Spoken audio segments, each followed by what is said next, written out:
अरे बच्चों, उम्मीद करती हूँ आप सब कुशल मंगल से हैं और हमने जो पिछले कक्षा में पढ़ाया उन सबको आप लोगों ने अच्छी तरह पढ़ा है ना। सभी ने किताब को अच्छे से पढ़ा होगा।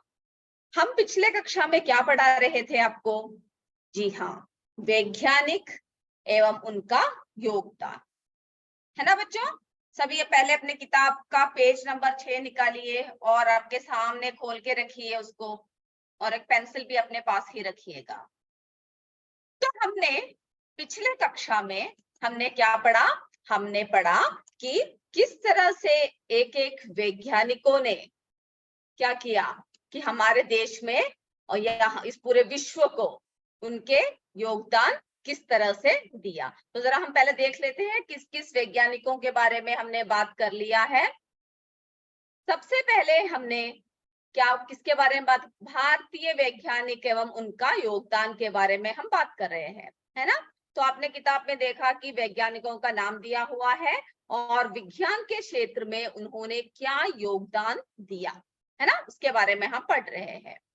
तो सबसे पहले आपने पढ़ा जगदीश चंद्र बोस, पौधों की संवेदनशीलता, ये हमने अपनी पिछले कक्षा में पढ़ा है।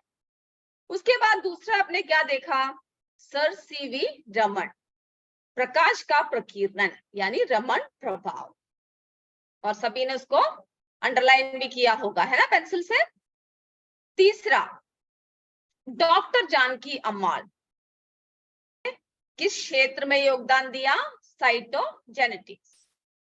उसके बाद हमने देखा एस.एन. बोस, एस.एन. बोस ने क्वांटम मैकेनिक्स यानी गॉड पार्टिकल्स के बारे में बताया। उसके बाद हमने किसके बारे में देखा? मेघनाथ साहा, तापीय आयनीकरण या साहा समीकरण। और उसके बाद फिर किसके बारे में हमने देखा? हमने किसके बारे में देखा? टी.आर. शेषाद्री, है ना, ऑर्गेनिक केमिस्ट्री, औषधि विज्ञान के बारे में देखा। और उसके बाद फिर किसके बारे में हमने बात किया?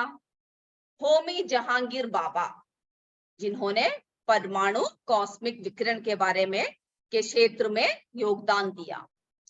उसके बाद हमने किसके बारे में पढ़ा? विक्रम साराभाई, विक्रम साराभाई अंतरिक्ष अनुसंधान, है ना, इसमें उन्होंने अपना योगदान दिया। और फिर हमने देखा डॉक्टर एपीजे अब्दुल कलाम, प्रक्षेपण शास्त्र, मिसाइल प्रक्षेपण, है ना, इस क्षेत्र में उन्होंने बहुत बड़ा योगदान दिया। और हमने आखिर में किसके बारे में पढ़ा था? डॉक्टर कस्तूरी रंगन, है ना, प्रक्षेपण शास्त्र। और आज हम पढ़ने जा रहे हैं डॉक्टर हरगोविंद खुराना। सभी अपने किताब में मार्क कर लीजिए, डॉक्टर हरगोविंद खुराना, आनुवंशिकी कोड की स्थापना। तो आइए हम देखते हैं कि डॉक्टर हरगोविंद खुराना ने किस क्षेत्र में योगदान दिया। तो सबसे पहले जब हम डॉक्टर हरगोविंद खुराना की बात करते हैं तो आपको सबसे पहले हम दिखा देते हैं, है ना, कि डॉक्टर हरगोविंद खुराना, हम उसके बारे में जब बात कर रहे हैं तो आप जरा एक बार चित्र भी देख लीजिए। देखिए,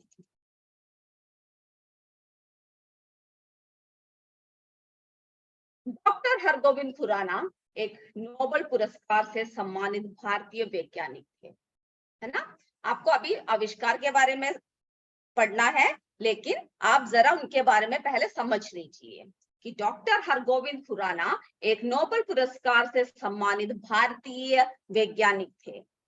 उन्होंने किसके बारे में योगदान दिया? डॉक्टर हरगोविंद खुराना आनुवंशिकी कोड की स्थापना, है ना, जिसमें उन्होंने क्या किया? जीवों के गठन से लेकर बीमारियों का पहचान, है ना, कि कौन कौन सी बीमारियां किस किस को होती है, बीमारियों की पहचान और उनके उपचार में आनुवंशिक कोड की भूमिका अदा किया, यानी उनकी आनुवंशिक कोड की भूमिका काफी अहम मानी जाती है। उन्होंने क्या किया कि उन्होंने ये बताया कि हमारे अंदर जो बीमारियां होती है वे हमारे जड़ों में ही होते, जैसे कि एक एक लोगों को एक एक तरह की बीमारियां होंगे, है ना, वे क्या होंगे, उनके वंश में, यानी डीएनए और जेनेटिक्स यानी अनुवंशिकी में छुपी होती है ना। आज विज्ञान ने अनुवंशिकी, है ना, आज विज्ञान ने क्या, जेनेटिक्स, इस क्षेत्र में काफी काफी प्रगति कर ली है। और इसकी आधारशिला किसने रखी, डॉक्टर हरगोविंद खुराना, है ना। तो डॉक्टर हरगोविंद खुराना ने किसके बारे में किस क्षेत्र में योगदान दिया, अनुवंशिकी कोड की स्थापना, है ना, जिसमें ये बताते हैं कि बीमारियों की जड़ें हमारे डीएनए और क्या हमारे जेनेटिक्स यानी अनुवंशिकी में ही छुपी होती है। तो इसके बारे में किन्होंने हमें योगदान दिया, किन्होंने हमें ज्यादा हमें इसके बारे में बताया, इसके बारे में पढ़ाई किया, इसके बारे में हमें ज्ञान दिया, डॉक्टर हरगोविंद खुराना। ठीक है, तो अब ये जान लीजिए कि डॉक्टर हरगोविंद खुराना ने किस क्षेत्र में हमारे साथ क्या किया, योगदान दिया। तो हमने अभी किसके बारे में पढ़ा, हमने डॉक्टर हरगोविंद खुराना, अनुवंशिकी कोड की स्थापना। अब अगले देखते हैं, अगला वैज्ञानिक कौन है। अगला वैज्ञानिक है सुब्रमण्यम चंद्रशेखर। अगला वैज्ञानिक कौन है, सुब्रमण्यम चंद्रशेखर। इन्होंने किस क्षेत्र में योगदान दिया, खगोल विज्ञान, है ना। इन्होंने किस क्षेत्र में दिया, खगोल विज्ञान यानी एस्ट्रोफिजिक्स, है ना, उन्होंने उस क्षेत्र में योगदान दिया। तो किन्होंने योगदान दिया है, आप जरा देख लीजिए।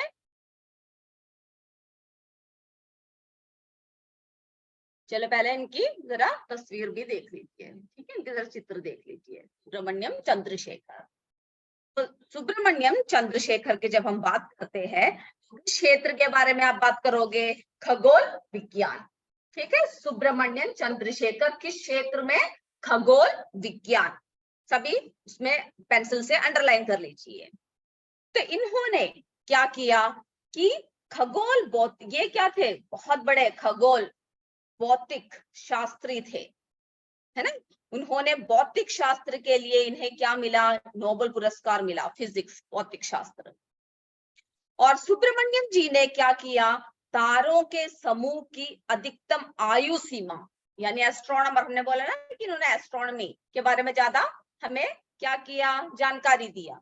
तो इन्होंने तारों के समूह की अधिकतम आयु सीमा का निर्धारित किया कि कितनी आयु सीमा तक जाते हैं। इसके अलावा सुब्रमण्यम जी ने का तारों की संरचना, है ना, उनकी रचना के बारे में और शोप सिद्धांत नामक रिसर्च में भी काफी प्रमुख भूमिका निभाई। तो जब हम सुब्रमण्यम जी की बात करेंगे, सुब्रमण्यम चंद्रशेखर जी की बात करेंगे, तो उन्होंने, आपको ये याद रखना है, किस क्षेत्र में अपना योगदान दिया, उन्होंने खगोल विज्ञान, है ना, कौन से क्षेत्र में, खगोल विज्ञान में अपना योगदान दिया। और ये कैसे थे, ये खगोल भौतिक शास्त्री थे, है ना, उन्हें भौतिक शास्त्र के लिए नोबेल पुरस्कार मिला। और सुब्रमण्यम जी ने तारों के समूह की अधिकतम आयु सीमा का निर्धारित किया, ठीक है, अधिकतम आयु सीमा को उन्होंने निर्धारण किया। और उसके बाद क्या किया, तारों की संरचना और शोप सिद्धांत, जो आप बड़े क्लासों में उसके डिटेल में पढ़ोगे, कर रिसर्च में भी उन्होंने काफी बड़ी भूमिका अदा किया। तो जब सुब्रमण्यम चंद्रशेखर जी के बारे में बात करेंगे, तो आपको ये याद रखना है कि उन्होंने खगोल विज्ञान के क्षेत्र में अपना क्या दिया, अपना योगदान दिया। अब हम देखते हैं अगला किसके बारे में हम बात कर रहे हैं। तो सभी किताब में एक रेखा खींच दीजिए और घर में जाकर आज आप क्या करोगे, सभी नोटबुक में सभी वैज्ञानिकों का नाम, अभी हम भारतीय वैज्ञानिक एवं उनका योगदान पढ़ रहे हैं, अपने नोटबुक में या फिर एक A4 पेपर में सभी उसके बाउंड्री डालकर एक रेखा खींच दीजिए चारों तरफ और लिखिएगा अच्छे से, स्केच पेन सब लेकर, भारतीय वैज्ञानिक एवं उनका योगदान। फिर आप क्या करोगे, वैज्ञानिक का नाम लिखोगे और विज्ञान के क्षेत्र में योगदान, किस विज्ञान के क्षेत्र में उन्होंने योगदान दिया। इस तरह से आप अगर लिख के रखोगे तो आपको अच्छे से याद हो जाएगा ये सारे, है ना। रोज 3-3 या 4-4 करके आप याद रखेंगे कि किन्होंने किस क्षेत्र में योगदान दिया। तो आप इस तरह से सभी अपनी नोटबुक में या एक पेपर या चार्ट पेपर में या A4 पेपर में आप सभी लिखोगे और अपने अध्यापकों को दिखाओगे। ठीक है, अब हम अगला बात करते हैं। तो हमने अभी डॉक्टर हरगोविंद खुराना जी के बारे में बात किया, सुब्रमण्यम चंद्रशेखर जी के बारे में बात किया। अब हम बात कर रहे हैं कल्पना चावला, है ना। अब हम किसके बारे में बात कर रहे हैं, कल्पना चावला। या अंतरिक्ष, उन्होंने किस क्षेत्र में हमें योगदान दिया, उन्होंने अंतरिक्ष के क्षेत्र में, है ना। कल्पना चावला आप सभी जानते हो। देखिए कल्पना चावला पहले भारतीय महिला अंतरिक्ष यात्री, है ना। पहले भारतीय महिला अंतरिक्ष यात्री। हम किसके बारे में बात कर रहे हैं, हम बात कर रहे हैं कल्पना चावला के, है ना। कल्पना चावला के बारे में हम बात कर रहे हैं। तो एक भारतीय, कल्पना चावला एक भारतीय अमेरिकी अंतरिक्ष यात्री, यानी पहले वो कहाँ थे, भारत में रहते थे, है ना। उसके बाद क्या किया, उन्होंने अमेरिका की नागरिकता स्वीकार कर ली। तो एक भारतीय अमेरिकी अंतरिक्ष यात्री और अंतरिक्ष में जाने वाले प्रथम भारतीय महिला थी, है ना। तो कल्पना चावला, कल्पना चावला कौन, कल्पना चावला एक भारतीय अमेरिकी अंतरिक्ष यात्री और अंतरिक्ष में जाने वाले प्रथम भारतीय महिला थी। वे कोलंबिया अंतरिक्ष यान आपदा में मारे गए। साथ में क्या हुआ, वे कोलंबिया अंतरिक्ष यान में जब वे गए तो वे वहां पर क्या हुआ, मारे गए, है ना। वहां पर एक दुर्घटनाग्रस्त हो गई और जिसमें से क्या हुआ, 7 दल सदस्यों में से एक थी। तो वे 7 दल सदस्यों में से एक थी। उनकी प्रतिभा, लगन और उनकी समस्त, है ना, उनके कार्य ने विश्व को क्या किया, बहुत बड़ा योगदान दिया है। तो विश्व को बहुत बड़ा योगदान दिया, जो हम सदैव अविस्मरणीय रहेगी हम सबके लिए। तो कल्पना चावला, आप इतना याद रखिएगा कि किस में उन्होंने अपना योगदान दिया, अंतरिक्ष विज्ञान। कल्पना चावला ने किस क्षेत्र में अपना योगदान दिया, अंतरिक्ष विज्ञान, है ना। और ये भी याद रखिएगा कि एक भारतीय अमेरिकी अंतरिक्ष यात्री और अंतरिक्ष में जाने वाली प्रथम भारतीय महिला, है ना। और वे कौन से अंतरिक्ष यान की आपदा में मारे गए, कोलंबिया अंतरिक्ष यान आपदा में मारे गए। और उन्होंने हम सबके लिए उनकी प्रतिभा और लगन से बहुत बड़ा योगदान, है ना, अंतरिक्ष क्षेत्र में उन्होंने दिया। तो हमने देखा कि किस तरह से हमने भारतीय वैज्ञानिक एवं उनके योगदान के बारे में पढ़ा। और उसके बाद क्या है, अगला देखिए कौन आता है ना, डॉक्टर CNR राव। सभी अपने किताब में अंडरलाइन कर लीजिए, डॉक्टर CNR राव। इन्होंने किस क्षेत्र में हमें ज्ञान दिया, किस क्षेत्र में इन्होंने योगदान दिया, solid state and material chemistry, है ना। इन्होंने किस क्षेत्र में अपना योगदान दिया, सॉलिड स्टेट यानी ठोस अवस्था, और मटेरियल केमिस्ट्री यानी भौतिक रसायन विज्ञान के क्षेत्र में डॉक्टर CN राव जी ने बहुत बड़ा योगदान दिया। डॉक्टर CN राव जी ने क्या किया, बहुत बड़ा योगदान दिया। तो आप क्या करोगे कि याद रखोगे कि डॉक्टर CN राव ने किस क्षेत्र में योगदान दिया। तो इसके लिए आप क्या करोगे, आप सबसे पहले ये देखोगे कि उन्होंने क्या किया, वे solid state and material chemistry, है ना, यानी ठोस अवस्था और भौतिक रसायन के प्रोफेसर थे। उन्होंने क्या किया, उन्होंने सॉलिड स्टेट और मटेरियल केमिस्ट्री में अपनी विशेषता की वजह से वे जाने जाते हैं। उन्होंने पदार्थों के गुणों और उनकी आणविक संरचना यानी मॉलिक्यूलर स्ट्रक्चर, है ना, उनकी संरचना के बीच बुनियादी समझ विकसित करने में अहम भूमिका निभाई है ना। उन्होंने क्या किया है, अहम भूमिका निभाई है। उसके बाद क्या किया कि उन्होंने क्या किया कि इसके लिए वे देश के सबसे बड़े सम्मान भारत रत्न के लिए उन्हें चुना गया। ठीक है, उन्हें देश के सबसे बड़े सम्मान भारत रत्न के लिए उन्हें चुना गया। इनकी तस्वीर हम आपको बाद में दिखाएंगे। ठीक है, अभी इसमें तस्वीर नहीं है। तो हमने किस किस के बारे में पढ़ा, किस किस बारे में पढ़ा? अभी हमने भारतीय वैज्ञानिकों में उनका योगदान के बारे में पढ़ चुके हैं, जितने आपकी किताब में दिया हुआ है। तो सबसे पहले जगदीश चंद्र बोस, सभी अपने हाथ रखिए किताब में। जगदीश चंद्र बोस, पौधों की संवेदनशीलता। सर सीवी रमन, प्रकाश का प्रकीर्णन। Doctor Janaki Ammal, cytogenetics.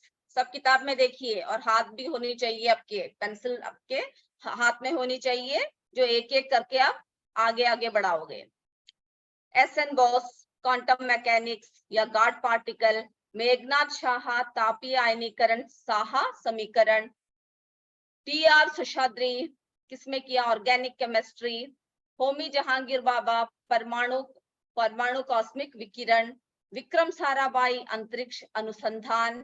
सब देखिए किताब में देखिए। डॉक्टर एपीजे अब्दुल कलाम, प्रक्षेपण शास्त्र, मिसाइल प्रक्षेपण। डॉक्टर कस्तूरी रंगन, प्रक्षेपण शास्त्र। डॉक्टर हरगोविंद खुराना, आनुवंशिकी कोड की स्थापना। सुब्रमण्यम चंद्रशेखर, किस क्षेत्र में किया, खगोल विज्ञान। कल्पना चावला, अंतरिक्ष विज्ञान। Doctor CNR Rao, solid state एवं मटेरियल केमिस्ट्री। तो इन सबको आप अच्छे से याद रखिएगा। अब हम आगे देखते हैं। आगे आप सभी अपने पेज नंबर 7 में देखिए, पेज नंबर 7, पेज नंबर 7।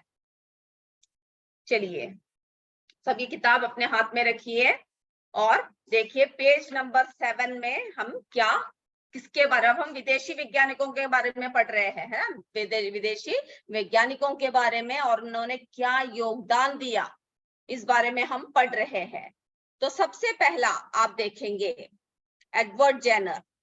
सब अपने किताब में अंडरलाइन कर लीजिए, एडवर्ड जेनर। उन्होंने क्या किया, उन्होंने रोगों से रक्षा हेतु वैक्सीन बनाया, है ना, रोगों से रक्षा हेतु वैक्सीन।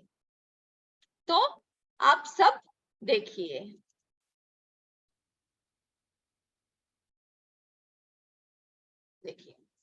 कौन है, एडवर्ड जेनर, जिन्होंने रोगों की रक्षा हेतु वैक्सीन बनाया। और जेनर को अक्सर इम्यूनोलॉजी यानी इम्यूनिटी सिस्टम होती है ना, जो हमें क्या करते, प्रतिरोध करती है हमारे शरीर में, है ना, इम्यूनोलॉजी के पिता कहा जाता है। वे एक अंग्रेज चिकित्सक और वैज्ञानिक थे, है ना, ये कौन, अंग्रेज चिकित्सक और वैज्ञानिक, जिन्होंने टीकों की अवधारणा का बीड़ा उठाया, यानी टीकों का, वैक्सीन, है ना, दवाइयों का निर्माण किया और चेचक का टीका बनाया, है ना। तो उन्होंने किसका टीका बनाया, यानी हमने देखा कि उन्होंने रोगों की रक्षा हेतु वैक्सीन बनाया। उन्होंने किसका टीका बनाया, चेचक का टीका, यानी स्मॉल पॉक्स, चेचक आपको पता है ना, जो एक क्या है, गंभीर बीमारी, जिससे क्या होता है, बहुत बुरी तरह से बुखार होते हैं और लाल चकते, यानी हमारे गाल सब में क्या होता है, शरीर में पूरे लाल लाल तरह के एक एक छोटे फुंसी जैसे निकल आती है, उसमें खांसी होती है, और आंखों में पूरी पानी भर जाता है, लाल हो जाती है, तो बहुत ही खतरनाक बीमारी, है ना। तो उनका क्या किया, चेचक का टीका बनाया, स्मॉल पॉक्स, जिससे कई लोगों, क्या हुआ, पहले के समय जब टीका नहीं था तो कई लोगों को अपनी जान गंवानी पड़ी, है ना। तो इनकी वजह से क्या हुआ कि कई लोगों की जिंदगी बच गई, है ना, कई लोगों को चेचक की खतरनाक बीमारी की वजह से कई लोगों की जान गई। और इन्होंने क्या किया, एडवर्ड जेनर ने क्या किया कि उसका टीका बनाया, जिससे कई लोगों की जान बच गई। और दुनिया के सामने क्या है, चेचक का बीमारी, है ना। सबसे पहली बीमारी थी जो बहुत ही खतरनाक बीमारी थी, और इन्होंने इसका टीका बनाया। तो आपको सिर्फ इतना याद रखना है, जब हम एडवर्ड जेनर की बात करेंगे तो किस क्षेत्र में उन्होंने योगदान दिया, रोगों से रक्षा हेतु वैक्सीन बनाया, है ना, रोगों से रक्षा हेतु वैक्सीन। और जेनर को अक्सर इम्यूनोलॉजी के पिता कहा जाता है, और वे एक कौन से चिकित्सक थे, अंग्रेज चिकित्सक थे और वैज्ञानिक थे। उन्होंने टीकों की अवधारणा का बीड़ा उठाया और उन्होंने चेचक का टीका बनाया, है ना, स्मॉल पॉक्स। अब आगे बढ़ते हैं। आपको सिर्फ अभी ज्यादा डिटेल में आपको जाना नहीं है, सिर्फ इतना समझना है कि किस किस वैज्ञानिक ने कौन कौन से खोज की। ठीक है, तो हमने क्या बात किया, हम अभी विदेशी वैज्ञानिकों के योगदान के बारे में बात कर रहे हैं, है ना। तो एडवर्ड जेनर, उन्होंने क्या किया है, रोगों से रक्षा हेतु वैक्सीन बनाया। अब अगला देखिए, अगला आपके किताब में कौन लिखा हुआ है, किनका नाम लिखा हुआ है, अलेक्जेंडर। देखिए, अलेक्जेंडर फ्लेमिंग, जिन्होंने क्या बनाया है, किस क्षेत्र में योगदान दिया है, पेनिसिलिन, है ना, पेनिसिलिन। सभी अंडरलाइन कर लीजिए, अपनी किताब में अंडरलाइन कर लीजिए, अलेक्जेंडर फ्लेमिंग, अंडरलाइन कर लीजिए। उन्होंने क्या आविष्कार किया, पेनिसिलिन, है ना, उन्होंने किसका आविष्कार किया, पेनिसिलिन। तो आप सभी देखेंगे, है ना, कि अलेक्जेंडर ने किनका आविष्कार किया, पेनिसिलिन। देखिए, है ना, वे कहाँ के थे, स्कॉटलैंड के जीव वैज्ञानिक एवं औषधि निर्माण, यानी वे औषधि निर्माता थे, जीव वैज्ञानिक एवं औषधि निर्माता थे। उन्होंने दुनिया के सामने सबसे पहले क्या किया, एंटीबायोटिक मेडिसिन। एक आपको पता है जब बीमारी होती है तो आपको डॉक्टर सब क्या देते हैं, रोगों से रक्षा करने के लिए एंटीबायोटिक्स देते हैं। तो उन्होंने दुनिया की सबसे पहली एंटीबायोटिक मेडिसिन पेनिसिलिन की खोज की, है ना। उन्होंने दुनिया की सबसे पहली एंटीबायोटिक मेडिसिन पेनिसिलिन की खोज की, उनके लिए वे जाने जाते हैं। और पेनिसिलिन की खोज सबसे पहले कब हुई, 1928, है ना। पेनिसिलिन की खोज सबसे पहले कब हुई, 1928। अब जरा ये डेट भी उनके सामने आप चाहे तो लिख भी सकते हैं, है ना, 1928, 1928 में उन्होंने खोजा। और अब ये दुनिया में सबसे अधिक इस्तेमाल किए जाने वाला एंटीबायोटिक है, ठीक है। तो उन्होंने 1928 यानी 1928 में इसका आविष्कार किया, पेनिसिलिन का आविष्कार किया, जो अभी दुनिया का सबसे अधिक इस्तेमाल करने वाला एंटीबायोटिक है। तो मेरे बच्चों, आप सिर्फ इतना याद रखोगे कि अलेक्जेंडर फ्लेमिंग ने किनका आविष्कार किया, पेनिसिलिन। ठीक है, जब भी इनके बारे में बात होगी तो आपको पता होना चाहिए किस क्षेत्र में उन्होंने क्या आविष्कार किया, किस क्षेत्र में उन्होंने क्या आविष्कार किया, ये आप याद रखोगे। चलिए, अब उसके बाद आप देखेंगे, तो हमने देखा पेनिसिलिन, है ना, अलेक्जेंडर फ्लेमिंग ने किसकी खोज की, पेनिसिलिन की। देखिए, मैडम मैरी क्यूरी, अपने किताब में सब अंडरलाइन कर लीजिए, मैडम मैरी क्यूरी। रेडियम और पोलोनियम, रेडियम और पोलोनियम, आप सभी अपने किताब में अंडरलाइन कर लीजिए कि इन्होंने किसकी खोज की, इन्होंने किसकी खोज की।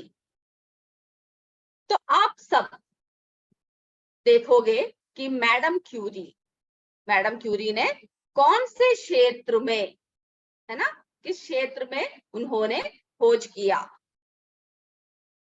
मैडम क्यूरी की तस्वीर आपकी किताब में ही दिया हुआ है, आप सब अपनी किताब में जरा देख लीजिए, है ना।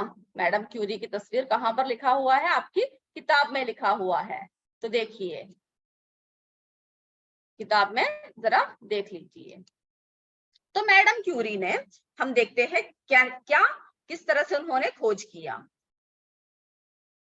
वो जो है रेडियम, है ना, रेडियम और पोलोनियम, रेडियम यानी एक रासायनिक तत्व है, उसकी खोज की। वे विज्ञान के दो शाखाओं, भौतिकी एवं रसायन, है ना, भौतिकी एवं रसायन विज्ञान में उन्हें क्या मिला है, नोबेल पुरस्कार से सम्मानित होने वाले पहले वैज्ञानिक है। यानी दो सब्जेक्ट में, दो विषय में, है ना, भौतिकी एवं रसायन विज्ञान में उन्हें नोबेल पुरस्कार मिला। और फिर क्या किया उन्होंने कि उन्होंने मैडम क्यूरी और उनके, अब कैसे हुआ रेडियम की खोज, है ना, कि मैडम क्यूरी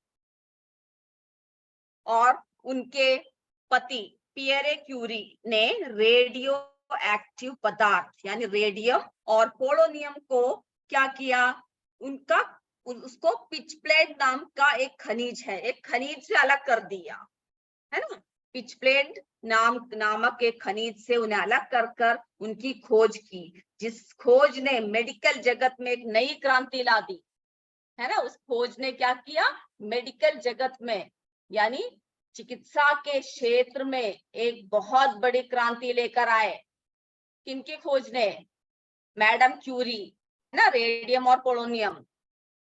वे पोलैंड के रहने वाले थे, इसलिए क्या उन्होंने उसका नाम क्या रखा, पोलोनियम, है ना, क्योंकि वो पोलैंड के रहने वाले थे। तो आपको सिर्फ इतना याद रखना है कि मैडम क्यूरी ने कब किया, 1902, 1902, है ना, 1902 में क्या किया, मैडम क्यूरी और उनके पति पियरे क्यूरी ने रेडियो एक्टिव पदार्थ रेडियम और पोलोनियम को पिच प्लेट नामक एक खनिज से अलग किया, और उनकी इस खोज ने मेडिकल जगत में नई क्रांति ला दी। और उनकी एक खोज कैंसर के इलाज के लिए वरदान साबित हुआ, है ना। उनकी खोज कौन से इलाज के लिए, कैंसर के इलाज के लिए वरदान साबित हुआ।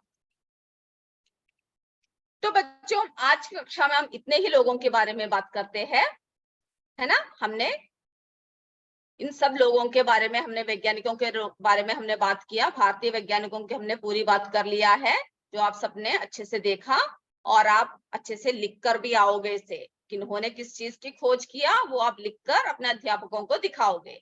और अभी हम विदेशी वैज्ञानिकों के योगदान के बारे में बात कर रहे हैं, और आगे के और भी थोड़े से नाम बचे हुए हैं, वे हम अपने अगले कक्षा में हम उनके बारे में चर्चा करेंगे। और जाने से पहले हम आपको एक नई बात बताते हुए जाते हैं, ठीक है। हम जैसे अपनी हर कक्षा में एक एक बातें बताते हैं ना, आपको एक एक नई बातें बताते हैं। तो आज हम एक मंदिर के बारे में आपसे बात करेंगे। देखिए, ये मंदिर का नाम क्या है, ज्वालामुखी, है ना। ये ज्वालामुखी मंदिर है जो भारत के हिमाचल प्रदेश राज्य के कांगड़ा जिले में स्थित है ना।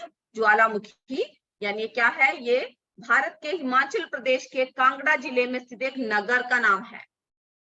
यहाँ एक शक्तिपीठ स्थित है, ये देखिए शक्तिपीठ, जिनका संबंध शिव की एक दिव्य शक्ति से है ना, जिसका संबंध किससे है, शिव की दिव्य शक्ति। सती माता के बारे में आपने सुना होगा, पुराणों में है, तो उनके अंग से बना हुआ मंदिर है ना।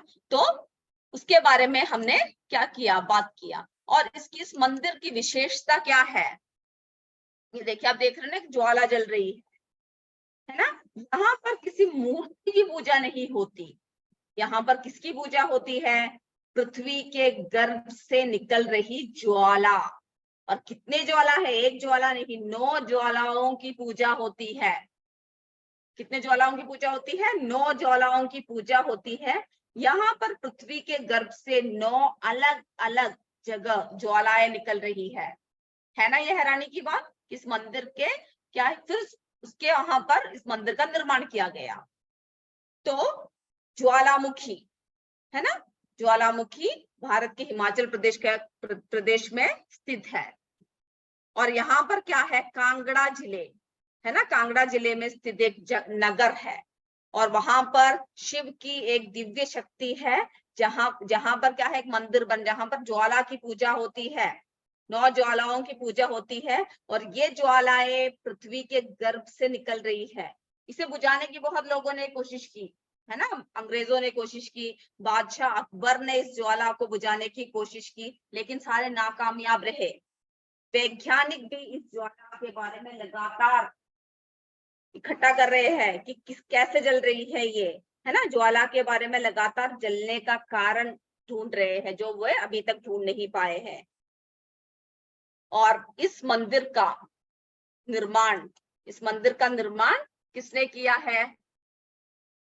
प्राथमिक निर्माण राजा भूमिचंद बोल के एक राजा ने किया।